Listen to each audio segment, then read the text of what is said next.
한번 내려온 찬양이었습니다. 감사합니다. 자, 우리 옆에 계신 분들과 한번 사랑의 인사 나누겠습니다. 자, 사랑하고 축복합니다. 예, 감사합니다. 예, 오늘은 이제 안개와 같은 인생 이 제목을 가지고 은혜 나누고자 합니다.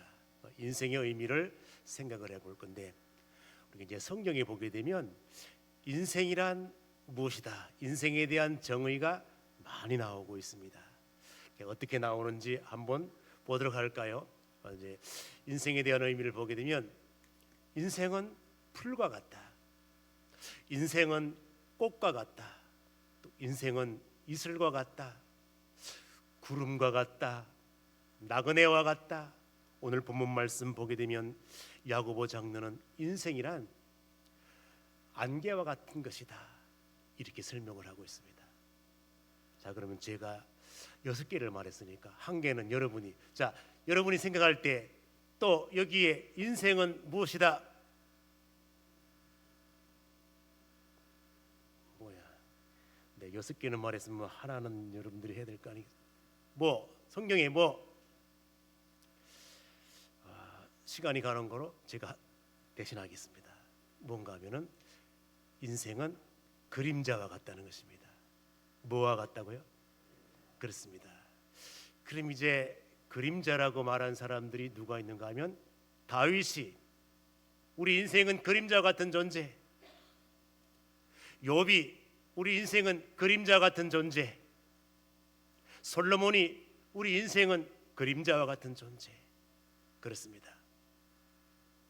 자, 여기서 여기 보게 되면 우리 인생은 나그네라는 표현을 많이 하잖아요. 나그네라고 하는 표현을 많이 하는데 다윗이 시편을 통하여 인생은 나그네라고 하는 말을 많이 사용해요. 시편이 어디에 나오는지 한번 점심시간에 커피를 마시면서 한번 찾아보는 거예요. 놀면 뭐하나, 한 푼이라도 벌어야지. 점심 식사 후 커피 드시면서 이런 것도 한번 찾아보고, 오늘 못 찾으면 집에 가서 한번 찾아보고. 자, 그렇습니다. 다 안 찾으실 것 같아가지고 시편 144편에 나오지 않을까 이렇게 생각해요. 그럼 그 외에 또 다른 것도 한번 쭉 찾아보시면 좋을 것 같습니다. 자, 그러면 우리가 이제 이처럼 인생에 대한 표현을 다 종합적으로 생각해 보면 공통점이 있습니다. 어떤 공통점이 있는가 하면, 자, 인생은 짧은 인생이라는 거예요. 인생은 연약하다는 거예요. 인생은 허무하다는 거예요. 그렇습니다. 여러분, 이 인생에 대한 것들을 다 종합으로 솔로몬 왕이 정의를 하기를, 자기는 오래 살아봤습니다. 권력도 가져봤습니다. 재물도 가져봤습니다. 세상에 누릴 것들은 다 누려본 거예요. 다 가져본 거예요. 다 경험해 본 거예요. 그런데 마음에 허무함만 남았어요. 그 삶이 헛되다고 생각이 되는 거예요. 그런데 이런 것들을 다 종합하여 볼 때에 헛되지 않은 것 딱 한 가지가 있더라는 거예요. 그게 무엇인가 하면 하나님을 경외하는 것, 이것이 헛되지 않은 삶이라고 결론을 내립니다. 그러므로 하나님을 경외하는 것, 이것이 우리 인생의 본분이라는 것입니다. 왜 그런가 하면 훗날에 선악간의 심판이 있기 때문에 그 인생에 관한 것을 종합적으로 솔로몬이 잘 봤습니다. 우리 인생은 삶이 허무해질 때 인생에 대한 것들을 많이 생각하게 되어 있습니다. 세계 모든 사람들이 다 공통점으로 인생을 생각해 보는 거예요. 짧구나, 연약하구나, 내 힘으로 이것하고 저것하고 다 하면 얼마나 좋겠습니까? 그러나 인간의 힘으로 안 되는 게 너무 많다는 거예요. 한계가 있더라는 거예요. 유한한 존재이기 때문에 그렇습니다. 우리 인간은 이런 것들을 자 종합해 볼 때 허무한 인생 그렇습니다. 그래서 인간은 많이 생각을 하거든요. 인생에 대하여 많이 생각한 사람 중에 대표적인 인물이 누군가 하면은 삼성 창업주 고 이병철 회장님이 세상 떠나기 전 한 달 전에 인생에 대한 것들을 생각해 본 거예요. 아, 인생은 짧구나. 허무하네. 연약하네. 돈으로 해결할 것 같으면 천년만년 살 수 있는 그 기반을 마련할 건데 돈으로 안 되는 거예요. 힘으로 안 되는 거예요. 인생에 대한 것들을 많이 생각을 해보다가 인생에 대한 궁금증을 해결하기 위하여 서울대 교구 신부님을 부른 거예요. 나 인생에 대한 궁금증이 있다. 그래서 이제 A4 용지 5장 분량의 질문을 이렇게 말을 한 거예요. 그래서 필경사가 그걸 다 정리해서 24개의 질문을 남겼어요. 이렇게 남겼는데, 자, 24개 질문, 그것이 바로 무엇인가 하면 신과 인간 사이에 궁금한 점이 있는 거예요. 신에 대하여 궁금하고 인간에 대하여 궁금하고, 24가지 질문을 쫙 했는데 그 중에 제가 4가지를 오늘 설교에 적용하려고 이렇게 가지고 왔어요. 신의 존재가 있느냐, 신은 분명히 존재하느냐, 이런 질문이 있는 거예요. 과연 우리 인생은 하나님께 창조한 창조물일까? 아니면 우연히 존재하는 우연한 존재인가? 이러한 것들을 한번 쭉 생각을 해보는 거예요.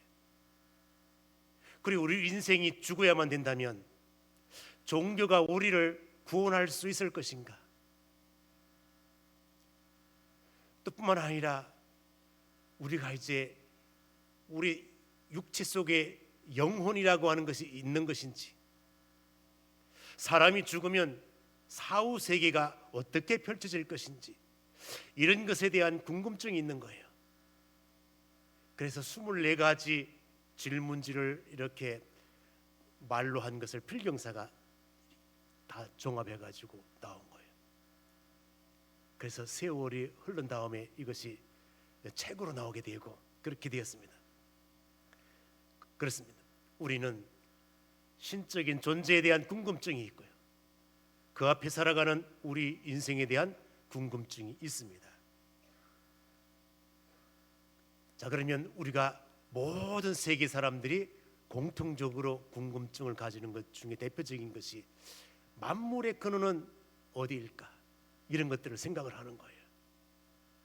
그래서 이제 과학적인 관점에서 보게 되면 138억 년 전 빅뱅에 의하여 이 만물이 존재하게 되었다고 그렇게 생각을 합니다. 작은 점 하나가 팽창되고 폭발 과정을 통하여서 이렇게 세계가, 만물이 이렇게 형성되었다고 빅뱅 이론을 설명을 합니다. 철학적인 입장에서 만물의 근원이 뭐냐? 물이다. 어떤 철학자는 불이다, 아니라 공기라. 신학적인 관점에서 그것을 보는 거예요. 물이 근원이라 하면 물은 누가 만들었노? 불이 근원이라며 불은 누가 만들었노? 공기가 근원이라며 공기는 누가 만들었노? 빅뱅의 역사가 일어나려면 에너지가 필요하고 전만한 물질이라도 물질이 필요한 건데 그 에너지는 누가 만들었노? 점은 누가 만들었노? 세계 어떤 종교도 어떤 과학도 철학도 만물의 근원을 설명할 수 없습니다. 기독교만이 만물의 근원이 무엇인지를 분명하게 설명을 하고 있다는 거예요. 만물의 근원은 하나님. 그렇습니다.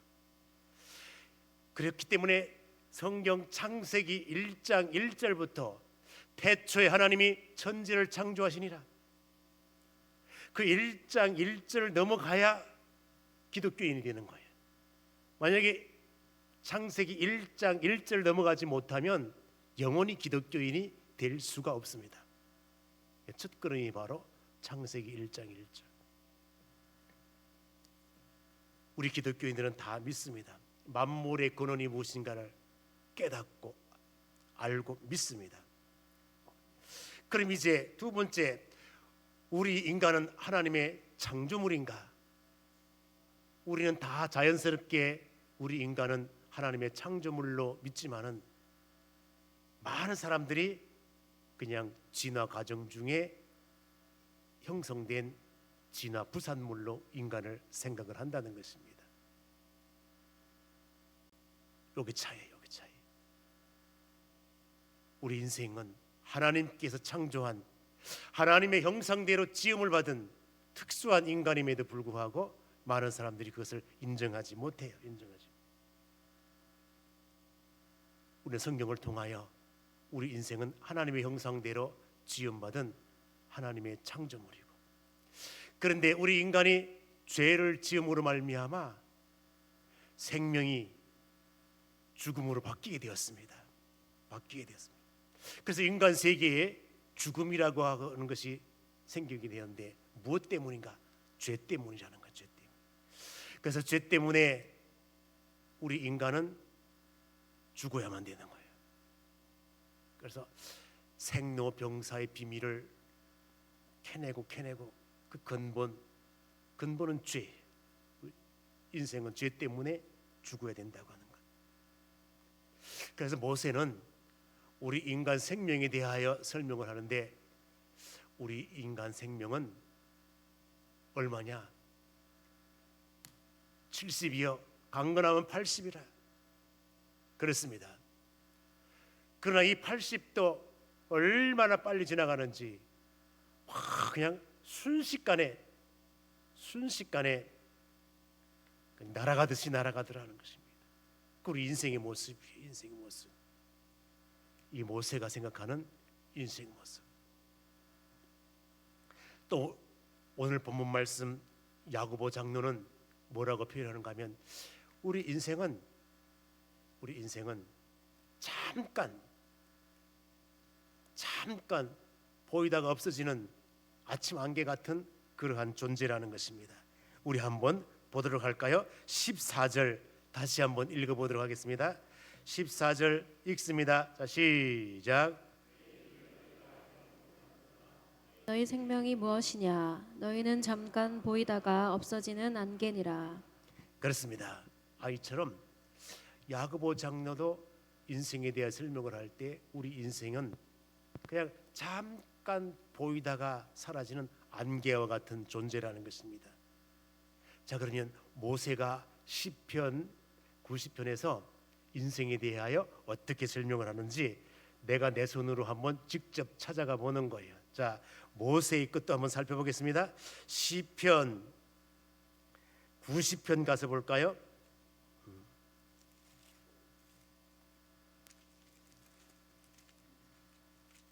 자, 시편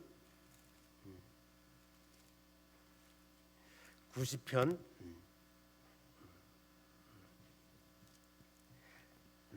자, 9절 10절 이렇게 이어서 읽도록 하겠습니다.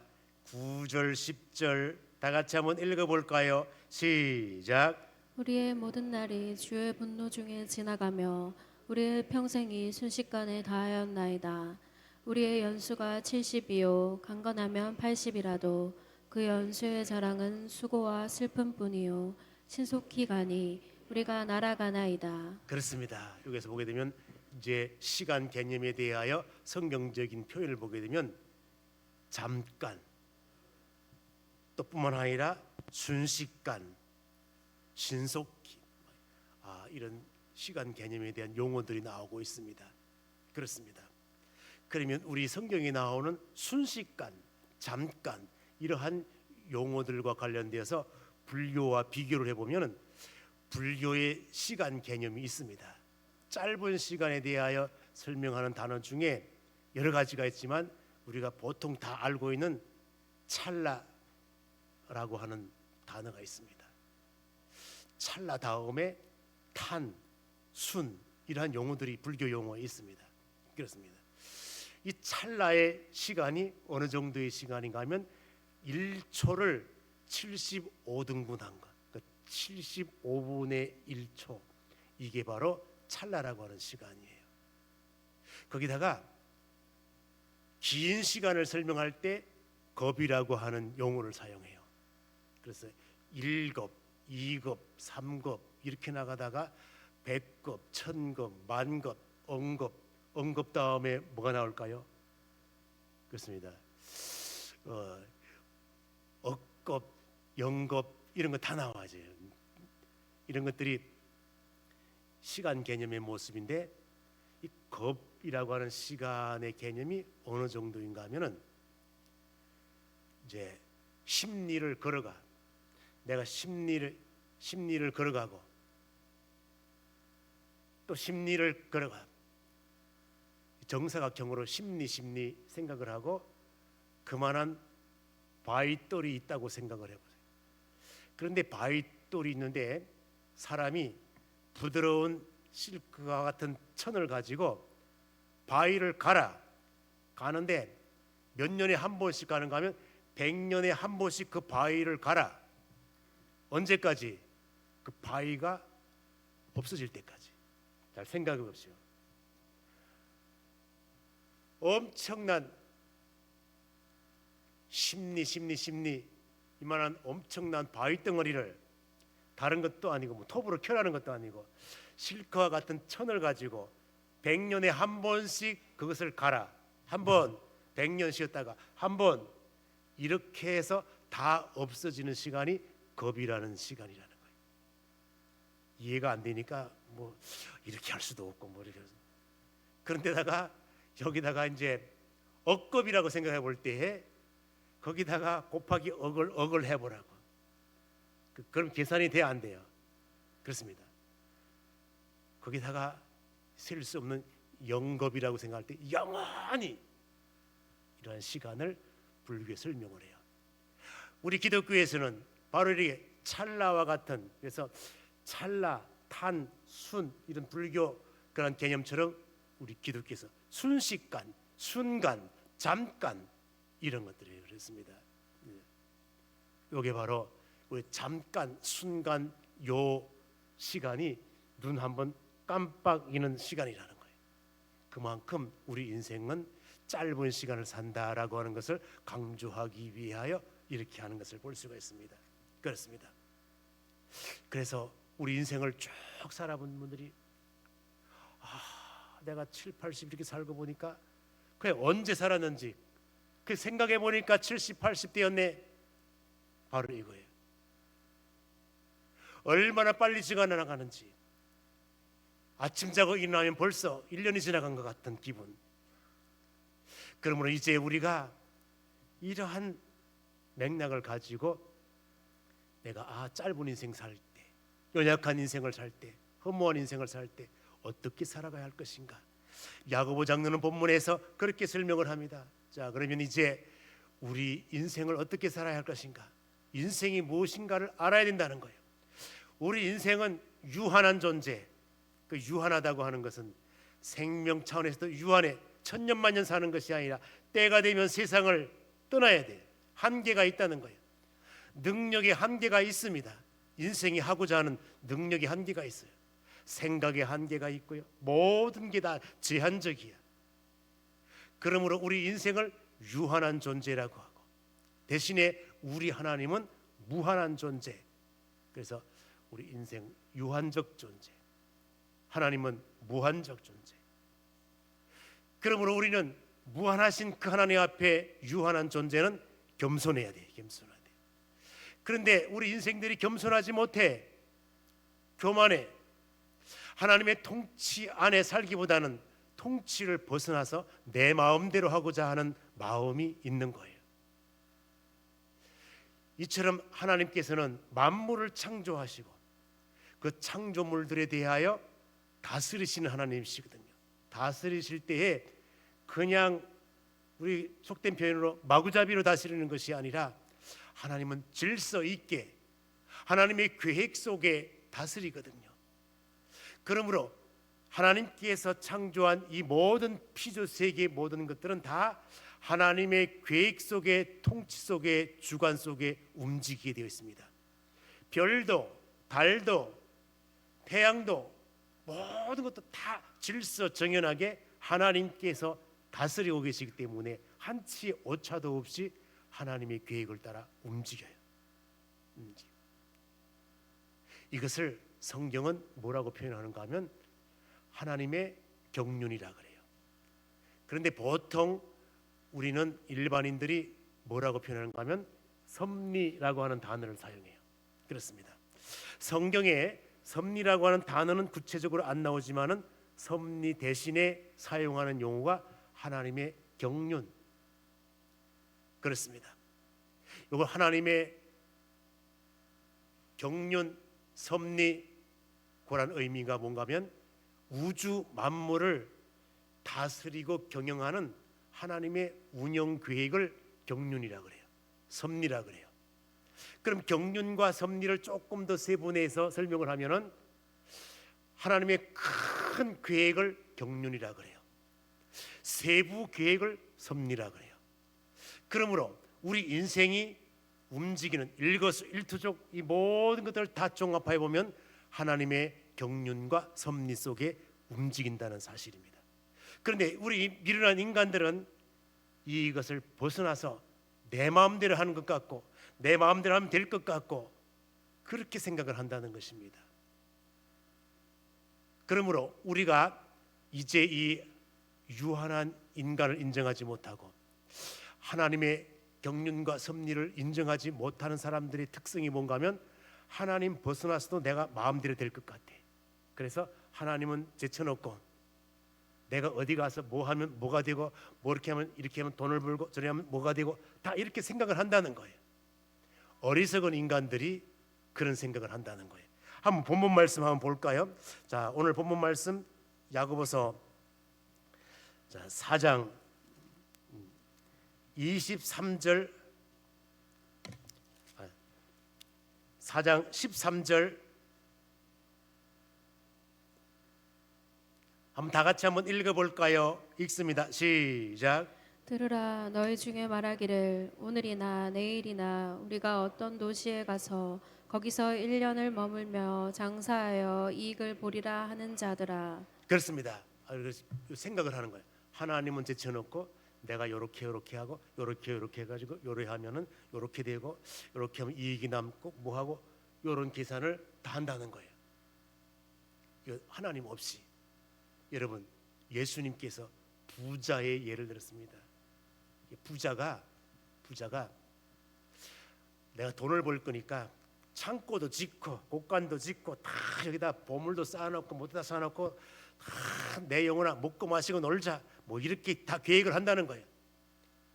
어리석은 사람아, 오늘 내가 내 영혼을 불러가면 그게 다 어떻게 될 건데? 하나님의 통치 섭리 이것을 떠나서 인간 마음대로 하면 될 것 같지만 그렇게 되는 게 아니라는 거예요. 그렇습니다.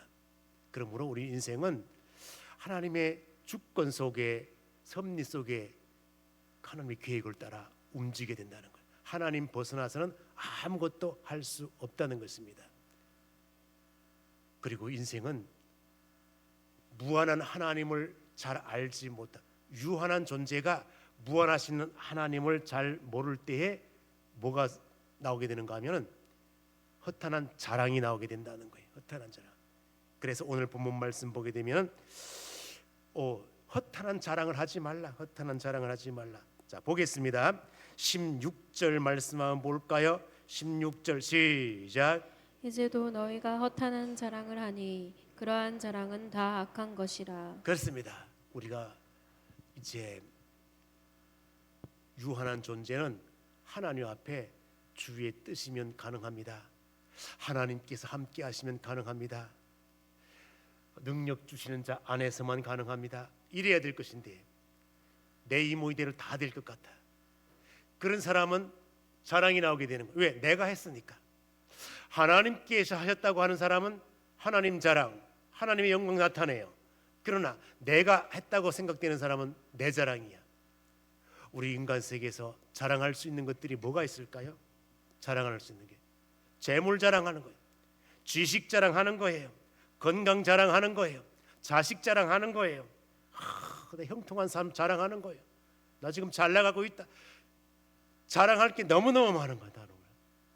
바울은 생각을 해볼 때에 아이고야 참 내가 자랑할 게 하나도 없네. 과거에는 내가 가말리엘 문화생으로서 법학을 전공하고 내가 다른 사람들보다 더 많은 것들을 알고 이방 세계의 철학을 내가 다 알고 엄청난 것들을 안다고 생각하고 로마 시민권 있지, 경찰 사법권 있지, 내가 못할 게 뭐가 있겠노? 뭐 이렇게 인생에 자랑할 것들이 너무너무 많은데 예수 그리스도를 만난 이후에는 내가 아무것도 아니네. 이거 다 아무것도 아니네. 배설물로 버려야 할 것들이네. 그 이후부터 예수 그리스도를 만난 이후부터는 바울이 달라졌습니다.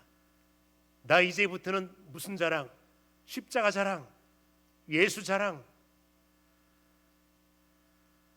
허탄한 자랑이 아니라 진짜 자랑할 것을 자랑하는 바울의 모습이었다는 것입니다. 또 인생의 의미를 바로 깨달은 사람은 무엇을 하는가 하면 선을 행하는 거예요. 자, 우리 마지막 절 한번 볼까요? 17절 한번 다 같이 한번 읽어보도록 하겠습니다. 17절 시작. 그러므로 사람이 선을 행할 줄 알고도 행하지 아니하면 죄니라. 선을 행할 줄 알고 행하지 아니하면 죄니라. 그러면 우리가 선이라고 하는 것은 일반 도덕적 개념에서 선과 기독교에서 말하는 선이 조금 달라요. 우리 기독교에서 말하는 선은 예수 그리스도를 알고 예수 그리스도가 행한 대로 행하는 그것을 기본 원칙 선으로 설명을 합니다. 예수님 자체가 선이에요. 그러므로 선을 아는 것 이것 자체가 선이에요. 일반인들이 생각하는 도덕적 선 그건 기본이고 그것 위에 예수 그리스도를 알고 믿고 행하느냐 이것이 최고의 선이라고 기독교에서는 가르치고 있습니다. 여러분 앞으로 살아간 날 동안에 인생의 열미를 반드시 깨달아야 됩니다. 내가 어떠한 존재고 하나님은 어떠한 분이시고 내가 그분 앞에 어떻게 살아가야 할 것인지 인생의 의미를 바로 깨닫고 바로 실행하여 하나님께 영광 돌릴 수 있는 믿음의 종들 다 될 수 있기를 주님의 이름으로 축원드립니다. 기도하겠습니다. 하나님 오늘 이 시간 말씀을 통하여 도움받게 하신 것 감사합니다. 내 인생 이 삶의 의미를 깨닫게 하였사오니 이제부터 하나님 앞에 겸손한 모습으로 살아가 영광이 되게 하여 주시옵소서. 연약한 인생들을 주님께서 다 알고 계십니다. 의로운 오른손으로 붙들어 주시옵소서. 산 소망이 넘칠 수 있게 하여 주시옵소서. 예수님의 이름으로 기도 올리옵나이다. 아멘.